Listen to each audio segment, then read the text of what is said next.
Good afternoon बच्चों। हम लोग पिछले वीडियो में मुगल वंश के संस्थापक बाबर के बारे में चर्चा किया था।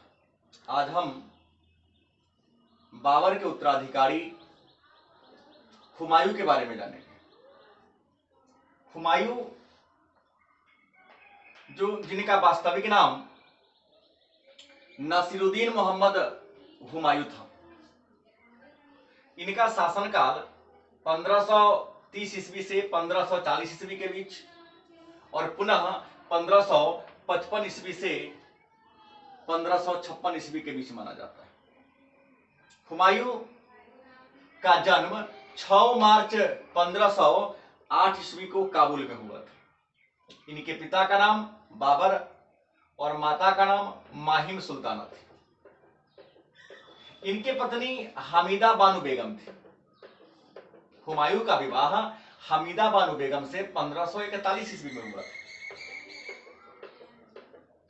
विवाह के बाद हुमायूं को एक पुत्र हुआ जो इतिहास में अकबर के नाम से प्रसिद्ध है और अकबर का जन्म 1542 ईस्वी में हुआ था। हुमायूं 4 भाई थे। अन्य भाई का नाम था अस्करी, कामरान और हिंदाल। एक बहन थी जो लेखिका थी जिनका नाम था गुलबदन बेगम। बाबर के मृत्यु के बाद हुमायूं का राज्याभिषेक 1530 ईस्वी में आगरा में हुआ था। और दूसरी बात, क्योंकि हुमायूं 1540 ईस्वी से लेकर 1555 ईस्वी के बीच 15 वर्षों के लिए निर्वासित जीवन बिताया था, तो निर्वासन के बाद पुनः 15 वर्षों के बाद पुनः दिल्ली के सत्ता को प्राप्त किया। तो हुमायूं ने अपना दूसरी बार राज्याभिषेक 1555 ईस्वी में दिल्ली में कराया था। हुमायूं 1540 ईस्वी से लेकर 1555 ईस्वी तक अर्थात 15 वर्षों तक निर्वासित मतलब भगोरा जीवन जिया। हुमायूं सत्ता प्राप्त करने के बाद अपना पहला सैन्य अभियान कालिंजर के विरुद्ध किया था, जहां के राजा प्रताप रुद्रदेव थे।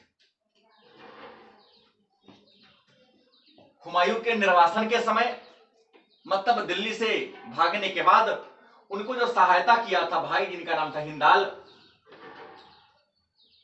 और दिल्ली से शेर खां ने हुमायूं को भगा दिया था, खदेड़ दिया था।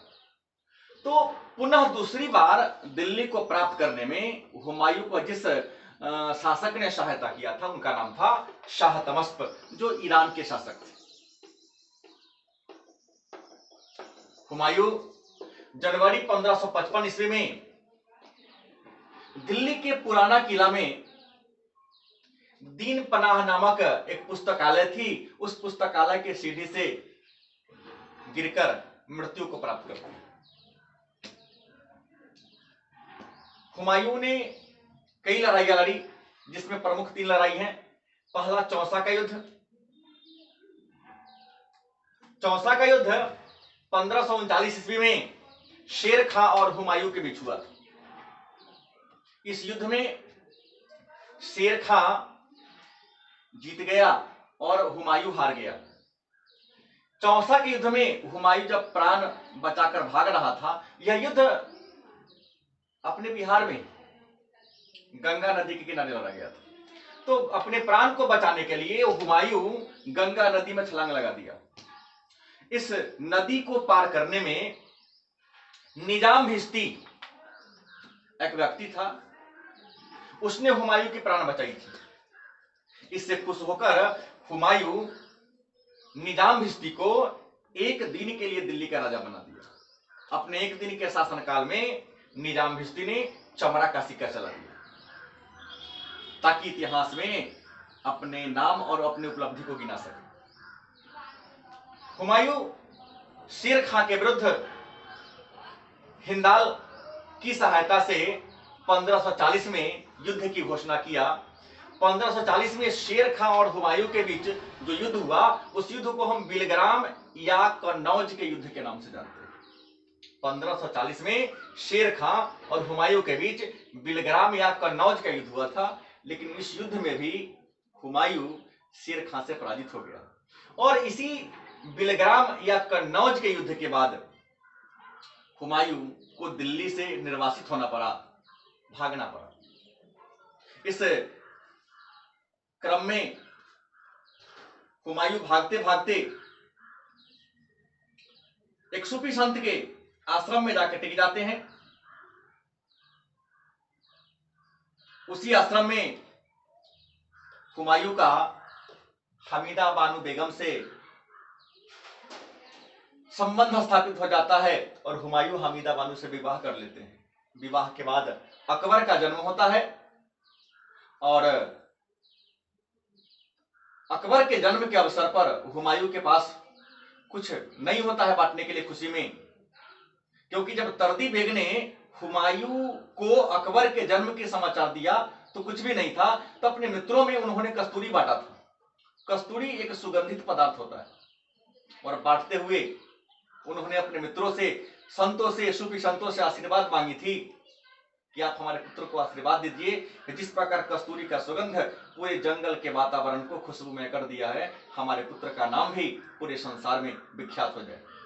विद्वानों का मानना है कि शायद उस समय हुमायूं के जिह्वा पर सरस्वती के वास था, क्योंकि अकबर जिसके जन्म के समय हुमायूं के पास कुछ भी नहीं था, भारत ही नहीं विश्व के महान शासकों में उनकी गणना की जाती है। हुमायूं को जब अपने पिता बाबर से सत्ता मिला तो बाबर अपने मरने से पूर्व हुमायूं को बोला था कि मेरे मृत्यु के बाद मेरे जितने भी राज्य हैं उनको 4 बराबर खंडों में बांटकर चारों भाई मिलजुल कर राज्य करना। तो अपने भाइयों के बीच हुमायूं ने राज्य का बंटवारा किया। जैसे इनका भाई था कामरान, कामरान को काबुल और कंदहार का जागीर दिया। दूसरे भाई अस्करी को संभल का जागीर दिया और हिंदाल को अलवर का जागीर दे दिया और अपने पास दिल्ली और आगरा रख लिया। विद्वानों का मानना है कि हुमायूं को ज्योतिष में बहुत विश्वास था, इसलिए हुमायूं 7 दिन में 7 रंग का वस्त्र पहनता था, अलग अलग दिन अलग प्रकार के भोजन को करता था। इनको पढ़ने लिखने का शौक था, इसीलिए इन्होंने दिल्ली के पुराना किला में दीन पनाह नामक एक पुस्तकालय का निर्माण करवाया था, जहां वो नियमित अध्ययन करने जाया करते थे। और उसी पुस्तकालय के सीढ़ी से गिरकर 26 जनवरी 1556 को गिरे।